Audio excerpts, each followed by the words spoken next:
Coming up, I'll fill you in on what Jeb Bush had to say on his campaign trail to Rock Hill. The Education Department has been here since the beginning. Find out what makes this department so unique. And we'll show you one more reason to check your Winthrop email.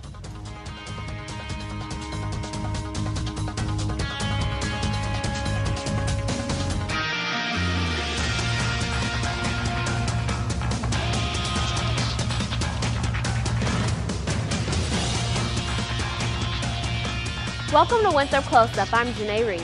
And I'm Jessica Sampson. We are in the heart of election season with the South Carolina primaries on the way, but many students haven't registered to vote. I spoke with the NAACP to find out why minorities especially need to not only register, but also go to the polls. Well, I think it's really important because as we had the Democratic Forum here, a lot of topics came up that, have minority issues, and some of them weren't discussed. So I think it's important for us to kind of highlight the issues into the upcoming election.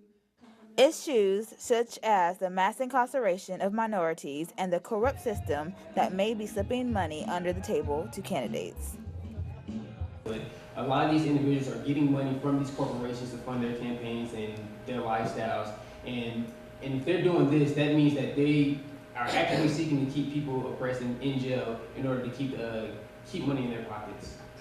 There are many ways that your voice can be heard, but it only works if you have the right person listening. It's a lot of discrimination, and it is a lot of oppression going on. Like we are the oppressed people, and that's something that's being overlooked. And I believe the only way that we can overcome that is by sticking together as a black community and building each other up. The panelists said that voting is the main way to get minority voices heard. You can register to vote at www.scvote.org.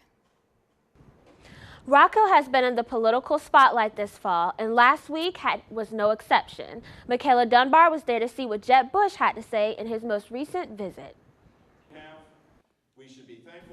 Jeb Bush is hot on the campaign trail with plenty to say to Rock Hill. I, for one, am kind of tired of people on the left and on the right, occasionally, that tear us down, that try to divide us, that break us up in our disparate parts, that say the end is near, that don't think that our children and grandchildren can have more opportunities than what we have. Bush spoke to a packed house and was endorsed by Representative Ralph Norman and Sheriff Bruce Bryant. I thought he knocked it out of the park. He was very relaxed. It was a very relaxed atmosphere here. The people here are big supporters of Governor Bush, and I think he did a great job. Tonight in Rock Hill, Jeb Bush has been discussing everything from immigration to the minimum wage. But if you're looking for someone that wants to unite this country and will be a commander-in-chief, I hope you'll consider my campaign and my candidacy, because I It was a phenomenal event for two reasons. First of all, we got Sheriff Bruce Bryant's endorsement tonight, which was a huge add to the campaign. We also got Representative Ralph Norman's endorsement tonight. Ralph Norman was the state co-chair for the Scott Walker campaign, and there's been a lot of discussion nationally about where the elements of the Scott Walker leadership team was going. Getting his endorsement tonight was a very big deal for us, and it was a good indication as to where a lot of the Scott Walker organization is going. According to a survey released by Reuters last week, Bush is currently polling around 7%. This has been Michaela Dunbar, Winthrop Close Up. The South Carolina Republican primary is February 20th, with the Democratic primary following February 27th. Speaking of presidents, Winthrop can finally turn its full focus to President Mahoney after Dr. Jamie Comstock Williamson signed a consent order. In signing the consent order, Williamson admitted her mistakes and agreed to pay $4,000 worth of fines to the South Carolina Ethics Commission. She told the Rock Hill Herald, "I am satisfied that the public record is now clear regarding my actions and the actions of the people I thought were trusted advisors." Just over a week later, current President Dan Mahoney announced his decision to combine the inauguration with one of the commencement ceremonies in May. Stay with us. There is still more to come. See how students are honoring the lives lost in the French terrorist attacks. international students find a new home for the holidays. Next on Winthrop Close Up. Up next on Close Up, the education department has been here since the beginning. Find out what makes this department so unique. Welcome back to Winthrop Close Up. The holidays are upon us. All students are excited, but not all students have a home within a reasonable distance. Reporter Emily Gill shows us that some international students are doing for Thanksgiving. No one wants to be alone during the holidays, and some of Winthrop's international students have found a place to go for an American Thanksgiving. We're going to Knoxville, Tennessee, to a teammate's house, Stephen Patrick. He invited us, everyone in the team, so I'm looking forward. Second semester freshman Astrobal Marcano is also excited for the holiday plans. One, getting to know the place. I've never been. Second, and being part of his family in a way, because it's a tradition to be in family in Thanksgiving, so it's kind of like being part of his family, and just the food I've never had. Non-student athletes have also had the chance to get out of their dorm rooms and find a new home for the holidays. I'm welcoming them into my home and letting them experience a Thanksgiving meal for the first time. And after we enjoy apple cider for the first time and all the, the typical Thanksgiving foods, then I let them help me put my Christmas tree up, because a lot of them have never celebrated Christmas, and so that's a neat experience. Happy holidays indeed. Emily Gill, Winthrop Close Up. Other international news, students are in mourning after the tragic loss of life from terrorist attacks in Paris, France. Students gathered on the steps of Burns Auditorium for a candle vigil to honor the 129 victims of the November 13th attacks. International students hailing from France shared words of remembrance and sang traditional French music. You can help victims of the attack by making donations to the International Red Cross at ifrc.org. The semester is coming to an end and cultural events are limited. Winthrop does require students to have a certain amount of cultural events. They are for educational purposes, but can be quite enjoyable. Winthrop offers a variety of cultural events throughout each semester. Students are urged to find and attend events that will best suit their interests. This past semester, Winthrop hosted the culturally diverse band Experimento. Our music is a mix. We have a lot of different rhythms. The thing is that we have a lot of cultures in the band, a lot of different countries, But our music is a mix of so many different rhythms. Experimento's concert was more than just a cultural event, as a lot of cultural events are. And with some of these learning experiences come music, dancing, food, and a good time. Experimento actually has quite the resume. To learn more about the band, visit www.experimento.com. What about those cultural events, huh? I love the cultural events. I'm done with mine though, graduating in May. So what about you? Well, I'm about halfway done, so I gotta get up there like you. Up next, we'll have William Richard with the Winthrop Close Up, with more Winthrop Close Up, plus some big changes regarding your tuition bill. And see what controversy Starbucks has stirred up with this holiday season. Welcome back to Winthrop Close Up. I'm William Richard. The College of Education is one of 5 academic colleges represented on Winthrop's campus. I discovered what makes this department so special. Winthrop and education first came together in 1912 with the foundation of the Winthrop Training School. Well, the training school, I think, started in the 1900s, and it's where teachers came from around South Carolina to watch other teachers teach a classroom, and they'd make observations. With enrollment levels rising, the education department strives to maintain its flagship status. Well, Winthrop, I think, across the state is known as a trailblazer in education. We're always the first to embrace new ideas. We want our students to be the best. This place sure has changed a lot. These days, students follow a step-by-step process to get to graduation. It all starts with mandated tests such as the Praxis and ends with something unique to Winthrop, a year-long internship at a local Rock Hill school. Now, this opportunity provides future teachers with plenty of hands-on experience being with kids in a classroom way before they enter the field full-time.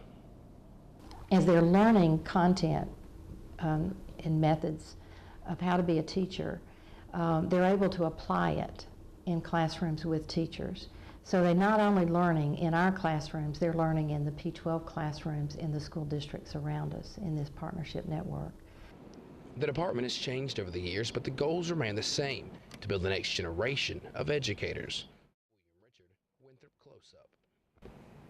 If you are an incoming or current student and want to learn more about the Education Department at Winthrop, visit www.winthrop.edu/COE. Before Thanksgiving break, some students gathered in the Giorgio Campus Center to participate in a jazzercise class. According to the Center for Disease Control and Prevention, around 5.2 million college students are obese. The Mayo Clinic said Americans need 30 minutes of exercise a day, and group fitness is a fun way to reach that goal. If you're interested in a group fitness class, visit winthrop.edu/rec services. Elsewhere on campus, homecoming is a pretty big event here at Winthrop. Students, professors, athletes, and alumni come together to celebrate. Homecoming is a big deal for us here at Winthrop because we get to see all the alumni who come back and they come support us, and we have those tents outside and everyone's going crazy before the game, and just the atmosphere of homecoming to Winthrop brings a positive environment for everyone around the whole basketball community, but also to the Winthrop community. The Eagles packed the Coliseum for their homecoming game against the Hampton Pirates. The Pirates trailed the Eagles the entire first half. It was a successful win as Winthrop kept the lead and had a final score of 102-95. The Eagles scored high for their homecoming game, and we wish them the best of luck through their season. From basketball to football, the South Carolina Gamecocks hosted the #1 ranked Clemson Tigers in the Palmetto Bowl this past weekend. The Gamecocks gave Clemson some trouble, causing 3 Clemson turnovers in the game. They scored early in the fourth to make it a 4-point game, but ultimately this game belonged to Deshaun Watson, as he scored 3 touchdowns on the ground and 1 touchdown in the air, as the Clemsons finished the season undefeated with a 37-32 win over the Gamecocks. Clemson will be in our backyard this weekend as they face the UNC Tar Heels for the ACC Championship in Charlotte. Stay with us, there's much more to come. We'll see why Starbucks has been in making recent headlines, and discover an organization that is looking to help women discover their inner strength by drawing awareness to domestic violence. Also, we'll take a look into Cyber Monday. To make your own LinkedIn, visit linkedin.com. Who knew the color of a coffee cup would stir up so much controversy? Starbucks customers have found themselves asking more than what size coffee they want. Reese Murray has more on why some of the customers are so heated up. So I'm sitting here at Starbucks where they have recently released their seasonal cup, which comes out every year during the holiday season. This year, their plain red cup has caused quite the controversy. Do you realize that Starbucks wanted to take Christ and Christmas off of their brand new cups? That's why they're just plain red. In fact, do you realize that Starbucks isn't allowed to say Merry Christmas to customers? Well, I decided instead of simply boycotting, well, why don't we just start a movement? So when I went in and I asked for my coffee, they asked for my name, and I told them my name is Merry Christmas. I mean, everyone has a right to be upset or offended. Does that mean that it makes sense? No. Is it logical? Is it in any way Christmas being threatened? Are their beliefs being threatened? No, not at all. The disposable red beverage container has caused a crisis among clashing religions. Social media has become a huge outlet for transmitting the message as well. Some say that Starbucks plain cups are an attack on Christianity, when in fact, Starbucks holiday cups have never actually read the words Merry Christmas. You know, what I've seen is that all religions in general, they feel like they're the right ones and they deserve, you know, somewhat of a special treatment in a sense. So by Starbucks creating this generalized cup with a color on it, you know, one religious group doesn't feel like they're being treated as equal by not having that support on it. This is Reese Murray reporting from Starbucks for Winthrop Close Up. Starbucks released a statement shortly after all the controversy, saying that they went with an ombre design as a nod to simplicity.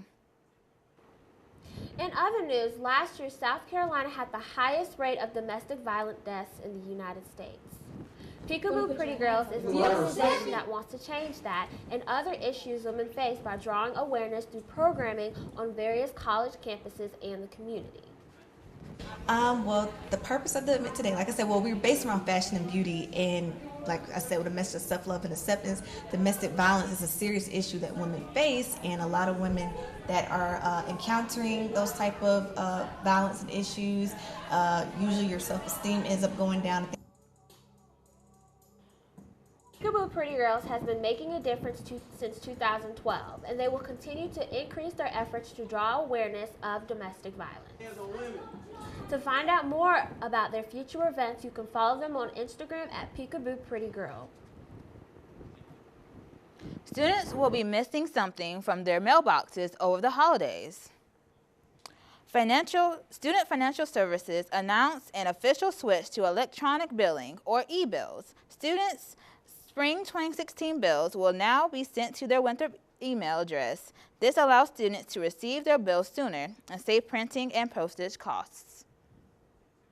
For more information, contact Winthrop Student Financial Services at sfs@winthrop.edu or visit their website at www.winthrop.edu/sfs. It's so wonderful how the university is helping students out with this new concept. Definitely, and saving money on postage stamps also. Well, thank you for joining us today. If you want to stay up to date on campus news, you can follow us on Twitter and Facebook at Winthrop Close Up.